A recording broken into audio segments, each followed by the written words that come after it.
At precisely 8:30 a.m. on May 19, 2025, a voice cracked through a secure channel inside a hidden Ukrainian bunker just off Snake Island. Go. That single word was all the operator, call sign Soil, needed. His hands tightened around the flight controls as the four rotors of his FPV drone spun to life. Wearing black gloves and FPV goggles fogged slightly from breath, Soil leaned forward, syncing his vision with the drone's camera feed. And then, like a falcon loosed from the fist of its handler, the drone lifted into the sky. This wasn't a toy anymore. It was a $500 harbinger of destruction, cobbled together in a dim Kyiv workshop with Chinese components and Ukrainian resolve. Just days earlier, it had been a harmless racing drone. Now, bolted to its undercarriage with zip ties and soldier's hope, was a custom-shaped explosive charge, 3 kilograms of compact, concentrated death, engineered to wipe out one of Russia's most important surveillance eyes over the Black Sea. The target had been hard-locked into the guidance system long before sunrise. The Neva radar array perched atop Boyko Tower Alpha, one of the seized gas platforms Russia had turned into a floating military outpost. This wasn't just another strike. This was a mission designed to cripple Moscow's eyes in the northwestern Black Sea, a move that could shift momentum and give Ukraine back a sliver of maritime freedom. Inside his hidden bunker, Soil didn't blink. The drone's 4 brushless motors screamed as they reached 20,000 RPM, propelling the quadcopter forward in a tight, controlled zigzag, its flight plan carefully choreographed to stay under 50 meters in altitude and beneath the gaze of Russian radar. Each bend, each curve in its path was a calculated gamble against detection. But it wasn't a straight sprint, it was a long crawl, 35 kilometers across open water under hostile airspace, toward a steel monolith floating in Russian hands. The drone skimmed over the sea like a seabird on the hunt. Through his goggles, Soil could see the waves rolling beneath it, the salt spray hitting the lens. And far off in the distance, something began to rise, not land, but metal. Boyko Tower. A rusted, bristling giant built for drilling gas and repurposed for war. Somewhere on that tower, the Neva system rotated like a watchful eye. It had been tracking Ukrainian air and sea movements for months. It had been watching them bleed. But today, it would blink for the last time. Soil's drone continued its silent journey. The analog video feed gave him real-time visual contact, allowing tiny course corrections to avoid birds, sea spray, and detection zones. Unlike multi-million-dollar cruise missiles, FPV drones allowed human instinct to guide silicon wings. It was the democratization of precision warfare, DIY death from above. As the platform grew in his goggles, Soil adjusted throttle and angle. The drone was now hugging the final waveline, its silhouette swallowed by sea haze. At 9:15 a.m., Boyko Tower Alpha came into crystal focus. Its steel skeleton rose 40 meters into the sky, rigged with platforms, antennae, ladders, and shadows of men in uniform. And there, on the topmost strut, was the Neva radar, rotating, sweeping, hunting, like it had done every hour of every day for months. The Neva radar system had been a silent menace over the Black Sea, one of the few remaining relics from the Soviet era that still punched above its weight. Operating on the 35 GHz K-band frequency, it could detect fighter jets, helicopters, naval vessels, and drones up to 45 kilometers away. More importantly, it could track 200 targets simultaneously, feeding that data directly to Russian weapons systems stationed across Crimea and the occupied coast. And now it was about to die. Soil kept his breathing steady as he adjusted the drone's pitch. He could now make out individual seams in the radar housing. The Neva's rotating dish swept slowly across the sea, blind to the danger gliding just meters above the waves. The quadcopter was now less than a kilometer out, its radar cross-section no bigger than a large seabird, effectively invisible to standard military detection systems. The irony wasn't lost on him. The platform built to see everything could no longer see what mattered most. Russian personnel moved casually around the tower's lower decks. Some carried tools, others rifles. None of them were looking up. Through his analog goggles, Soil could see them clearly, unaware, unbothered, exposed. The platform creaked with the rhythm of the sea as the radar continued its rotation, sweep after sweep inching closer to the precise moment it might detect the threat. But by then it would be far too late. At 800 meters, Soil initiated terminal approach. The drone dipped lower, now just meters above the ocean's surface, riding the air like a heat-seeking bullet.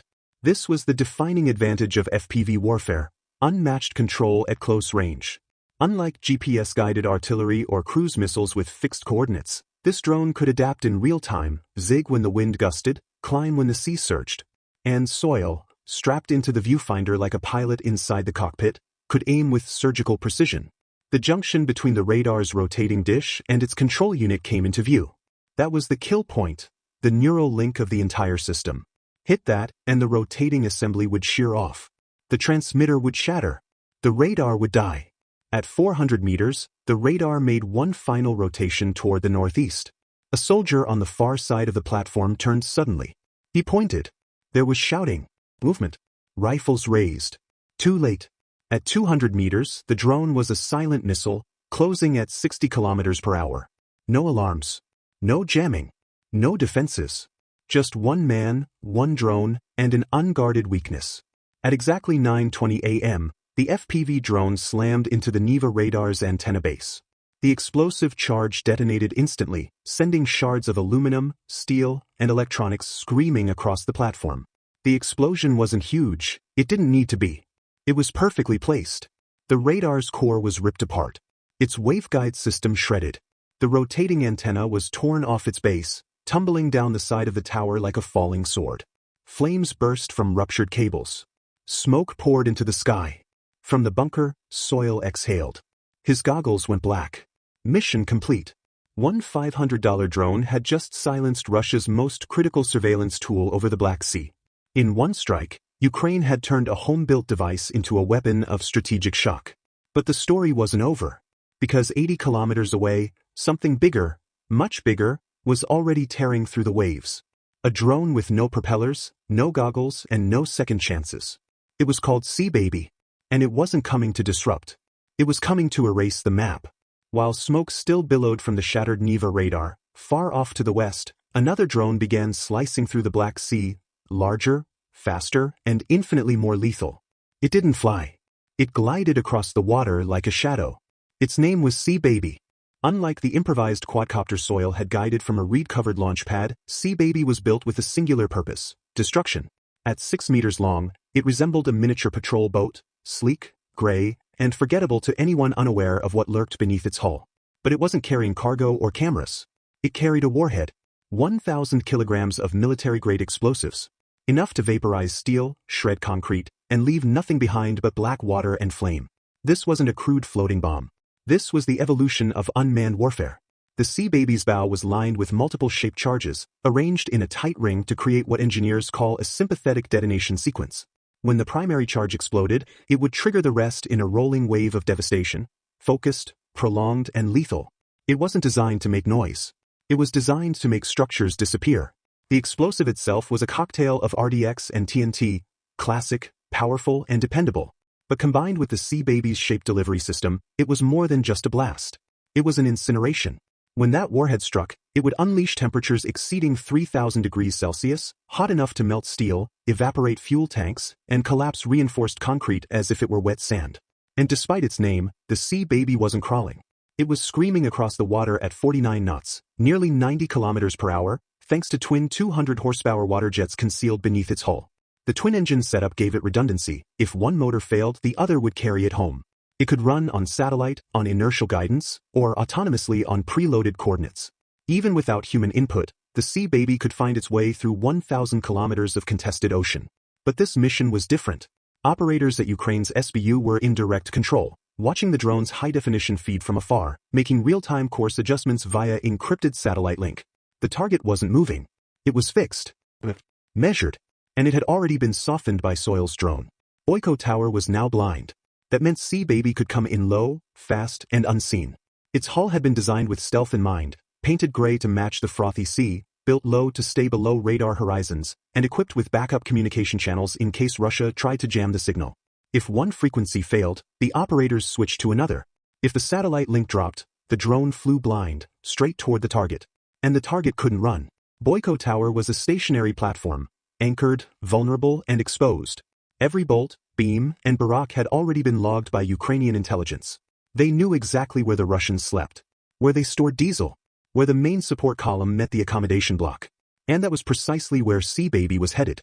At 9:15 a.m., the drone was just 30 kilometers out. The operators watched through its camera as the silhouette of Boyko Tower crept into frame, steel glinting, smoke still curling from the wreckage left behind by Soil's FPV strike. But this wasn't about radar anymore. That part of the job was done. This wasn't a disruption. It was an execution. By 9:20 a.m., Sea Baby had entered its final stretch. The drone was now just 20 kilometers out, cutting through the swells like a blade. Inside the SBU operations room, operators sat motionless, eyes locked on the live feed. The gas platform was growing larger on screen, each frame revealing more detail, metal scaffolding scorched black by the earlier blast, Russian personnel scrambling along gangways, smoke leaking into the clouds.